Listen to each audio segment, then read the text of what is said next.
Finch's rules for wandering. Number 1, there are no rules, because life is made up of too many rules as it is. 2, but there are 3 guidelines, which sounds less rigid than rules. A, no using our phones to get us there. We have to do this strictly old school, which means learning to read actual maps. B, we alternate choosing places to go, but we also have to be willing to go where the road takes us. This means the grand, the small, the bizarre, the poetic, the beautiful, the ugly, the surprising, the beautiful, and the surprising. Just like life, but absolutely, unconditionally, resolutely, nothing ordinary. See, at each site we leave something, almost like an offering. It can be our own private game of geocaching, the recreational activity of hunting for and finding hidden objects by means of GPS coordinates posted on a website. Only not a game, and just for us. The rules of geocaching say take something, leave something. The way I figure it, we stand to get something out of each place, so why not give something back? Also, it's a way to prove we've been there, and a way to leave a part of us behind. Violet, 153 days till graduation.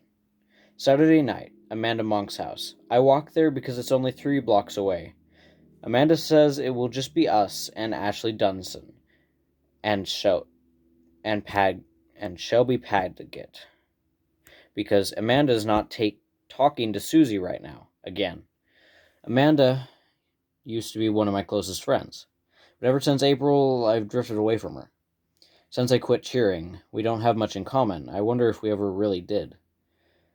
I made the mistake of mentioning the whole sleepover thing to my parents, which is why I'm going. Amanda is making an effort. You should too, Violet.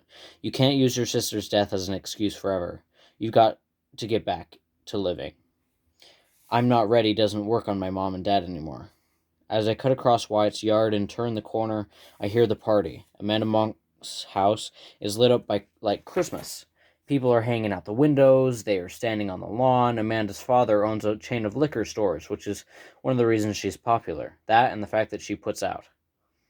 I wait on the street, my bag across my shoulder, pillow under my arm. I feel like a 6th grader, like a goody-good. Eleanor would laugh at me and push me up the walk. She'd already be inside. I'd get mad at her just picturing it. I make myself go in. Joe Wyatt hands me something in a red plastic cup. Beer's in the basement, he shouts. Romer has taken over the kitchen with random other baseball players and football players. Did you score, Romer asked Troy Satterfield. No, man. Did you even kiss her? No. Did you get any ass? Yeah, but I think that was by mistake. They laugh, including Troy. Everyone is talking too loud. I make my way to the basement. Amanda and Susie Haynes, best friends again, are lounging on a couch. I don't see Ashley or Shelby anywhere, but 15 or 20 guys are sprawled on the floor playing a drinking game. Girls are dancing all around them, including the 3 other Briannas and Brenda Shankovich, who is friends with Theodore Finch. Couples are making out. Amanda waves her beer at me. Oh my god, we need to fix your hair, she's talking about the bangs I gave myself. And why are you still wearing those glasses? I get wanting to remember your sister, but she didn't have, like, a cute sweater you could wear instead? I set my cup down, and I'm still carrying my pillow. I say, my stomach's bugging me. I think I'm going home. Susie turns her big blue eyes on me. Is it true you pulled Theodore Finch off a ledge? She was Susie until 9th grade when she dropped the I. Now it's pronounced Suze.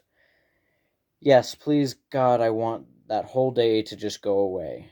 Amanda looks at Suze. I told you it was true. She looked at me and rolled her eyes. That's just the kind of thing she does. I've known him since, like, kindergarten, and he's only gotten weirder. Suze takes a drink. I know him even better than that. Her voice goes slutty. Amanda slaps her arm, and Susie slaps her back. When they're done, Susie says to me, We hooked up sophomore year. He may be weird, but I'll say this for him, that's the guy who knows what he's doing. Her voice goes sluttier, unlike most of these boring-ass boys around here.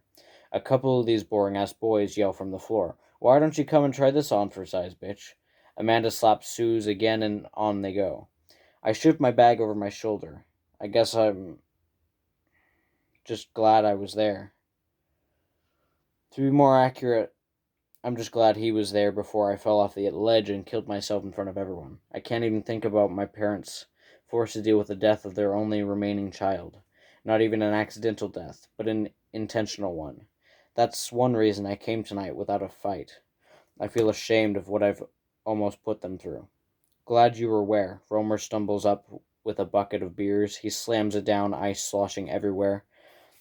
Suze looks at him through cat eyes. The bell tower. Romer stares at her chest. He forces himself to look at me. Why were you up there, anyway? I was on my way to Humanities and saw him go through the door at the end of the hall, the one that goes to the tower. Amanda says, Humanities, I thought that was second period. It is, but I had to talk to Mr. Fieldman about something. Romer says they keep that door locked and barricaded. That place is harder to get into than your pants, from what I hear. He laughs and laughs. He must have picked the lock, or maybe that was me. One of the benefits of looking innocent is you're able to get away with things. People almost never suspect you. Romer pops the top off a beer and chugs it down. Asshole, you should have let him jump. Prick almost took my head off last year. He was referring to the chalkboard incident. Do you think he likes you? Amanda makes a face at me. Of course not. I hope not. I'd be careful around him if I were you. 10 months ago, I would have sat beside them drinking beer and fitting in and writing witty commentary in my head. She puts the words out there on purpose, like a lawyer trying to lead the jury. Objection, Miss Monk. So sorry. Please disregard. But it's too late because the jury has heard the words and latched onto them. If he likes her, she must like him in return. But now I stand there, feeling dull and out of place, and wondering how I was ever friends with Amanda to begin with. The air is too close. The music is too loud. The smell of beer is everywhere. I feel like I'm going to be sick. Then I see Larissa Lopez, the reporter from the school paper, on her way over to me. I've got to go, Amanda. I'll talk to you tomorrow. Before I can say anyone can say anything, I walk upstairs and out of the house. The last party I went to was April 4th, the night Eleanor was killed. The music and the lights and the yelling bring it back. Just in time, I pull my hair out of my face, bend over, and throw up onto the curb. Tomorrow they'll think it was just another drunk kid. I search for my phone and text Amanda, really sorry, not feeling great. XXV. I turn around towards home and slam right into Ryan Cross. He is damp and tousled, his eyes are large and beautiful, and bloodshot. Like all hot guys, he has a crooked smile. When he does smile, with more than one corner of his mouth, there are dimples. He is perfect, and I have mesmerized him. I am not perfect. I have secrets. I am messy. Not just my bedroom, but me. No one likes messy. They like Smiling Violet. I wonder what Ryan would do if he knew Finch was the one who talked me down, and not the other way around.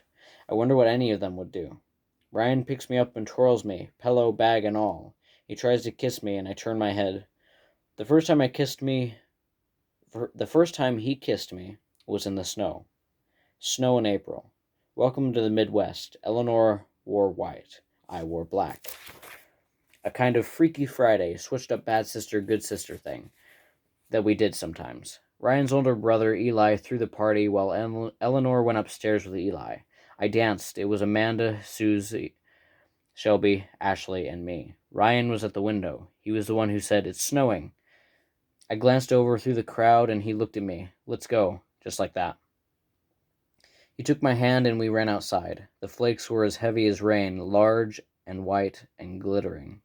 We tried to catch them with our tongues, and then Ryan's tongue found its way into my mouth, and I closed my eyes as the flakes landed on my cheeks. From inside, there was the noise of shouting and something breaking. Party sounds. Ryan's hands found their way under my shirt. I remember how warm they were, and even as I kissed him, I was thinking, I'm kissing Ryan Cross. Things like this didn't happen to me before we moved to Indiana. I slipped my own hands under his sweatshirt, and the skin there was hot, but smooth. It was exactly what I imagined it would feel like. There was more shouting, more breaking. Ryan pulled away, and I looked up at him, at the smear of my lipstick on his mouth. I could only stand there and think, that's my lipstick on Ryan Cross's lips. Oh my God. I wish I had a photograph of my face in that exact instant, so that I could remember myself the way I used to be. That instant was the last good moment before everything turned bad and changed forever.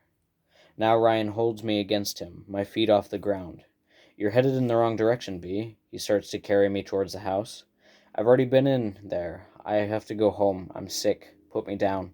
I rap at him with my fists, and he sets me down because Ryan's a nice boy who does what he's told. What's up? I'm sick. I just threw up. I have to go. I pat his arm like it's a dog. I turn away from him and hurry across the lawn, down the street, around the corner to home. I hear him calling after me, but I don't look back. You're home early. My mom was on the sofa, her nose deep in a book. My father is stretched out on the other end, eyes closed, headphones on. Not early enough. I paused at the bottom of the stairs. Just so you know, that was a bad idea. I knew it was a bad idea, but I went anyway, so you could see I'm trying. But it wasn't a sleepover, it was a party, a full-on let's get wasted, orgastic free-for-all. I say this at them, as if it was their fault. My mom nudges my dad, who pulls off the headphones. They both sit up. Mom says, do you want to talk about anything? I know that must have been hard and surprising. Why don't you hang out with us for a while? Like Ryan, my parents are perfect. They are strong and brave and caring, and even though I know they must cry and get angry and maybe even throw things when they're alone, they rarely show it to me. Instead, they encourage me to get out of the house and into the car and back on the road, so to speak. They listen and ask and worry, and they're there for me. If anything, they're a little too there for me now. They need to know where I'm going, what I'm doing, who I'm seeing, and when I'll be back. Text us on the way there, text us on your way home.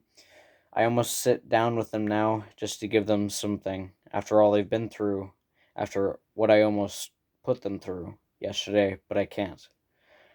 I'm just tired. I think I'll go to bed. 10:30 p.m. My bedroom.